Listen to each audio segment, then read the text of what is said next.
HarperAudio New Zealand presents Woman Uninterrupted, written and narrated by Brodie Kane. That's me. For all the women. Preface. How to listen to this book.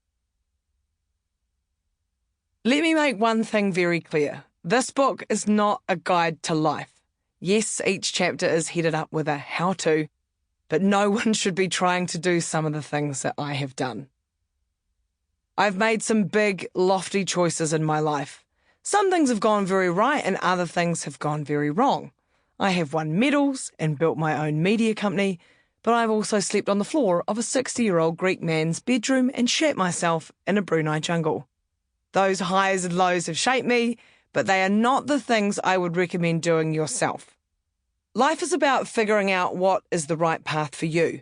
The path I have walked might not be the right one for anyone, if I'm being honest. This book about my experiences isn't going to give you any of the answers or unlock the secrets of how to live a great life.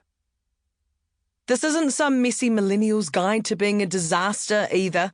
If you were hoping to feel better about yourself by reading the tales of a hopeless case who has never made their bed and doesn't know their own credit card PIN, this might not be the right book for you. When you are an extroverted, passionate woman like me, people often assume you might be a disorganised mess, but believe it or not, I'm actually a pretty tidy person who pays her bills on time and doesn't flake out on her appointments.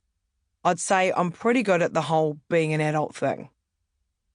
What you will get with this book is a collection of the best yarns pulled from the life of a woman in her mid-30s. Oh, okay, I'm almost 40, but I'm still saying mid. Who has, give or take a few months, been single her entire life. Perhaps being independent for so long has given me the freedom to embark on some pretty unique adventures. Some have gone well, some have gone not so well. This isn't the story of my life, but it is some of the best stories from my life, the good and the bad. It is not in chronological order. This isn't a memoir. So if you want to hear about someone's life in the exact order that it happened, please listen to something else. It will skip out a whole lot of the boring years, but what's been kept is all the good stuff. There's no filler here. These are the stories I have regaled friends and strangers with over and over again.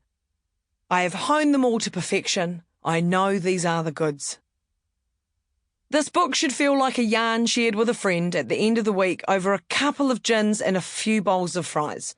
Pick it up when you want, read it in any order you want, dive into the stories that interest you and skip any that don't. I am that friend with no filter who will happily share all the gory details of my personal life to distract you when you need to be distracted. Warning, there will be some gory details in this book.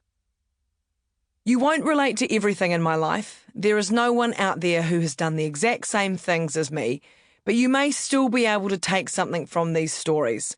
Not everyone will relate to running a marathon, and not everyone will relate to having an abortion, running out of money overseas, or doing something naughty in the army. However, even if your life is completely different from mine, I reckon these yarns will still have something for you. For quite some time, I have been an open book, figuratively speaking, so it makes sense to now have a literal open book sharing some very personal stories for your entertainment. I will share just about anything, often without thinking, and frequently on some pretty large platforms. The morning after I've recorded a podcast, done an interview, or spoke at an event, it might suddenly dawn on me. Maybe I didn't need to share all of that. I do feel embarrassed for a while, but I get over it quickly. Often the occasions when I feel like I've shared too much or gone too far have been the times when people have reached out to me to thank me for being so open. Throughout my life, the more I've shared, the better I've felt about sharing. When I was growing up, there were lots of subjects that weren't considered appropriate to be spoken about publicly. There were a lot of unwritten social rules about the things you weren't supposed to share. I didn't hear many people, let alone many women, talking openly about their lives, the good, the bad, and the ugly. From the way teen mags used to seal away sections deemed too graphic, to the way women are portrayed in the media now versus then, a lot has changed, and I feel grateful that things have changed.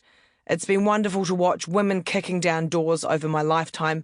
I feel we are making great progress in being open, honest, and comfortable in sharing. Sample complete. Ready to continue?